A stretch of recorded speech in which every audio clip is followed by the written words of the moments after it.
Hi guys, how are you? Tonight I just wanted to do a really quick call on staying in phase one. So I tried to record this call the other night and I thank Megan for being on the call and Lindsay for being in the call and bearing with me. It was just for some reason I couldn't focus and so I decided to just record it for you guys. So I'm going to do a screen share and tonight we're going to be talking about staying in phase one. So let me just pull this up real quick. Okay, so let me get back to the first page first of all. Okay, so staying in phase one, when Sarah Try brought this to our attention in the Diamond Group, it was, I have to say, to me, it was genius because it really does focus on the three vital behaviors, but the three vital behaviors times 10. When I became a diamond coach and when I hit 1 star, I went into this phase called management phase, which we'll talk about. I felt like I had to push my coaches along. I felt like I had to be like this. I don't know. It wasn't like I wanted to be a manager. It was just management phase of like trying to push your coaches along, trying to reinvent the wheel and trying to do all these things that you think that you're supposed to be doing once you hit diamond. But Sarah Try has talked about 2-star being the new diamond. So really, honestly, staying in phase one as long as you possibly can, and even throughout the duration of this business, staying in phase one. Top coaches stay in phase one all the time because they know that's where the magic happens. So that's what we're going to talk about. So since 2-star is the new diamond, then diamond is really emerald. Okay, so just let that sink in a little bit. It's okay to have your own page and do things like that, but you don't really want to be reinventing the wheel.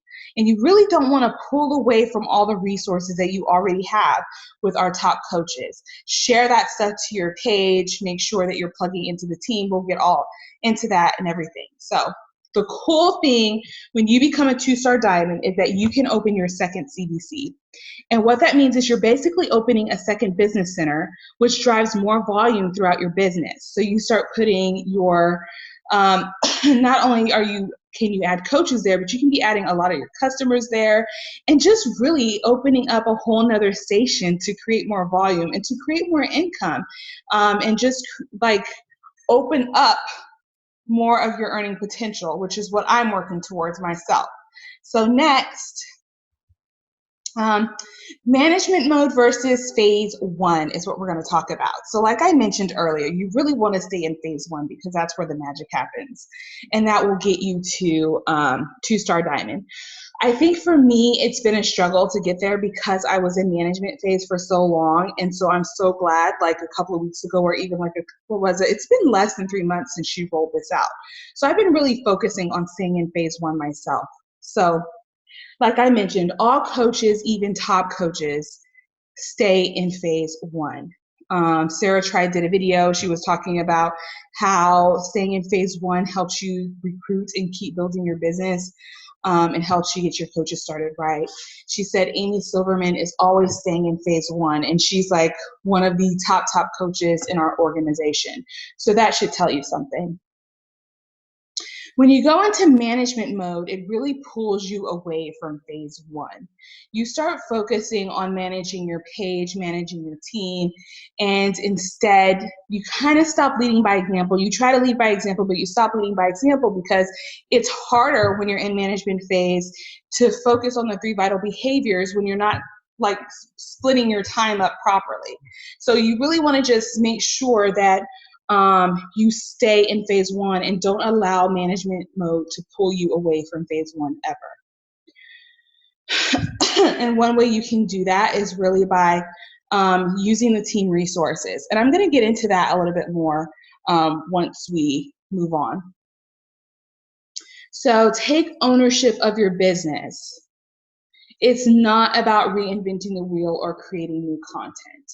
And that is another part of management mode is we want our coaches to have the best information or information that's going to push their business forward, right? So a lot of times what we do as coaches, once we get to a certain point in our business or once we get to diamond, is we feel like man, I really want my team to grow. I need to be leading by example. So what I need to do is I need to create this spreadsheet. I need to create this. I need to create that. I need to do this. I need to do that. We already have all the content for you that's a fail-proof system. So why reinvent new content? Yes, it's okay to want your face on things, but remember that we are a team and that we can work together. You don't have to do it alone. Take the content that's already there for you, and eventually you can make it better. But until you're there, make sure that you're using content that is already created for you. We have an amazing team. All you have to do is plug into that. And one big mistake that I made um, with all of that is trying to reinvent my own stuff and also just pushing people up a hill. So, of course, as coaches, we really, really, really believe in every single coach that we bring onto this team, right? We want every single person to grow. We want every single person to succeed. We want every single person to have all the information that they need. And I want to say it's okay to encourage, inspire, and share with your team, but don't spend your time pushing people up a hill, because everyone starts building their business in their own time. And you have got to love people where they are. Do not take it personal if you give your coach all the information and you're trying to motivate and encourage them, because really, honestly, motivation only goes so far. You also have to have what I call inspiration, which is something that comes from within. Because somebody can give you a motivational video all day and you're like, yes, I'm pumped, I'm ready to go, I'm motivated. But when it comes down to it, not everybody is inspired to continue to work towards their journey. Maybe it's because they don't believe in it, or maybe because they feel lost, or they just have a hard time focusing on it. But really deep down, there's nothing that you can do to really encourage certain coaches to get started with their business. You can talk all day and they might not be ready. You know what I mean? Like, I was a hobby coach for about a year before I started really being serious about my business. So it wasn't that I wasn't hitting Success Club, because I was hitting Success Club. I just didn't move past Emerald for like a very long time. And it wasn't until I got serious about my business and started treating it as a business is when it started to really grow. And I started creating more income, and income that brought me home today. I never went inactive because I continued to build volume while staying active as a coach. I had lots of customers and I had coaches who were strong coaches. I just hadn't hit the diamond rank yet. So I was still earning a significant amount of income. But once I hit Ruby and Diamond, all of the volume that I created from not quitting and not only not quitting, but never going inactive is what got me here today. So that's more about volume, but we'll talk about that on a whole nother call. So I just wanted to let you guys know, love your coaches where they are, and don't spend your time trying to push coaches up the hill that are not ready. Provide the resources, love them, do whatever you have to do, but don't waste your time trying to push somebody along who's not really ready to go. Okay? Make sure you always keep open communication with your coaches, because you want them to know that you're there for them whenever they're ready. Okay, so staying in phase one is really the 3 vital behaviors times 10. And I always tell people about the 10X rule by Grant Cardone. I will tell you guys, I always say this, like, I'm not 100% fan of Grant Cardone, but what I do like about him is some key things that I learned about success, and how success is really just a priority for me. It's like, you take care of your kids, you take care of your home, you take care of yourself, but success is just as much of a priority, in my opinion, as all those other things. And I'm not here to determine success for you. You determine success for yourself, but whatever you want in life, make it a priority. So that goes from hobby stage to business phase. Next, invite. Do we really need to go over that? Everybody knows what invite means. And it's not sell, sell, sell. I don't think we need to cover that, because at this point in your business, you should really know what we mean by inviting. Inviting to Facebook, inviting to whatever your social media platforms are, inviting to a challenge group, inviting to a paid group or a free group, whatever that may be. Inviting people to the coaching opportunity, which is huge. You really want to make sure that you start inviting people to the coaching opportunity sooner than later. That's where I also failed in my business, is I didn't start inviting people to the coaching opportunity until, like I said, a year after being a coach. I rarely invited people to the coaching opportunity, and now I do it all the time. So next, be proof the product works. Work out, drink Shakeology, post 3 to 4 times daily on social media, and personal development, which is huge. I'm going to be honest with you guys. 2 days this week, I didn't do personal development, and I feel yucky. Like, I seriously have been in like a negative Nancy mood, and being pregnant and not doing personal development is a serious no-no. So your emotions and your hormones are everywhere. So make sure you get in your personal development, even if it's hard. There are ways that you can get in your personal development through listening to it on your phone with Audible. I did a video for you guys about Audible not too long ago and how I love it. But not only Audible, but also you can pull stuff up on YouTube. There's so much out there for you to listen to, so much out there for you to read. If you're not a big reader, listen.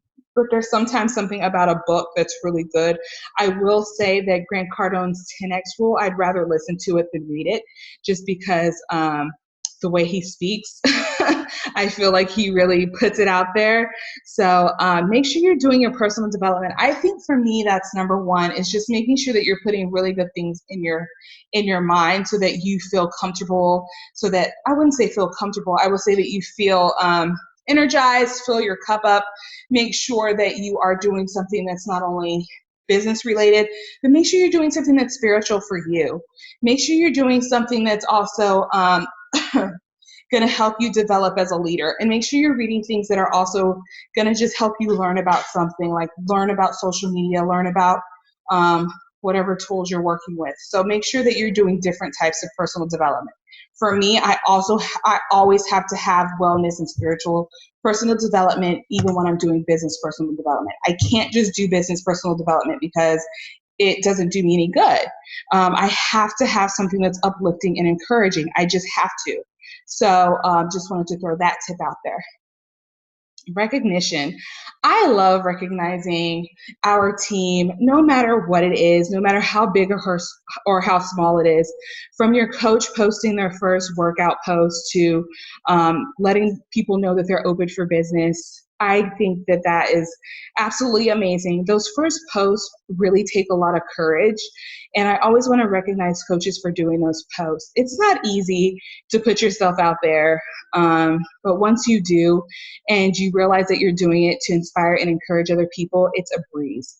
So make sure that you are celebrating and edifying your coaches for every milestone they hit, whether it's their first Success Club point, to posting on social media, to having their first Shakeology, to losing 10 pounds, to hitting Emerald, to hitting, whatever goal. It doesn't have to be something huge to recognize somebody, because let's just face it, guys, a lot of times as coaches, we're doing more in our business and for ourselves and for other people than what a lot of people are doing. So putting that positivity out there is something that you want to recognize, and make sure that you're continuously edifying your coaches, not only your coaches, but even your upline coaches who have helped you. Like Sarah Tri has helped us a lot. Lauren Kaliski has helped us a lot.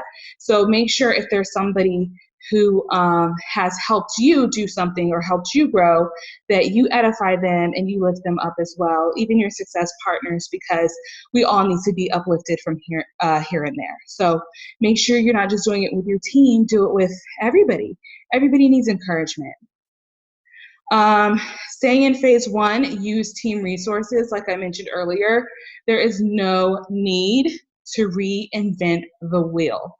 Okay, like I get once you get to a certain point, you want to have your team, you want to have your face on things, you want to make sure that you are leading by example. But I think a lot of times people forget that to lead by example, sometimes you also have to follow, which means you also want to use some of the team resources. It's something that you don't like, you can change it, you can fix it, but why reinvent the wheel when you have fail-proof systems that are working? And then plug into your team, plug into team calls, listen to playback on National Wake Up Call. I don't care how big your coaches team page is. I don't care how small it is. I don't care that you're trying to grow your page. Of course I do. But at the same time, I'm saying make sure that you plug into your team and you lead by example on your team as well. And what I mean by that is just we all work better together instead of all trying to do our own thing. So make sure that when you're plugging into the team, you're listening to team calls, you're listening to the National Wake Up Call. It's totally cool if you have to listen to the playback on the team call. It's totally cool if you have to listen to the playback on National Wake Up Call, because our schedules are different. We have families, we have children, we have all of that, right? We all have something going on. So it's totally understandable if you can't get on live on a team call or listen to National Wake Up Call live, but make sure you listen to that playback. And when you can get on live, get on live. You know why? Because there's something about sitting in front of the in front of the screen with everybody who you're teammates with and being able to feel that energy. There's something about it live that just fills your cup up even more than just listening to a playback. So if you can get on live calls on your coach's team call live, get on your coach's call live.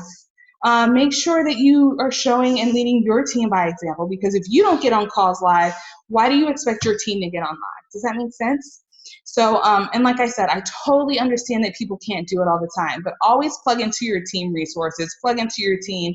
There's so much out there, you guys. Like, working with a team is amazing. That's why I love being on Team Fit Revolution, is because for some reason, like, Lauren has all these amazing leaders, because she's an amazing leader, but also they all come together and work together. And I hope someday that Team Lighten Up starts to do that. I see it molding together, but I would love for that to be us as well.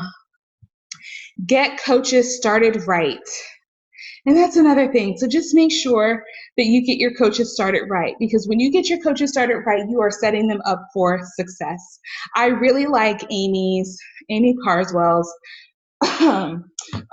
way that she gets her coaches started right. You can use her system. You can use Sarah's system, whichever one you prefer. So get your coaches started right and get them set up for immediate success right away, so they can earn success starters and earn their stuff to Summit, and make sure that that they're set up for success. So that's pretty much all I have for you guys. I kept it really simple and really quick.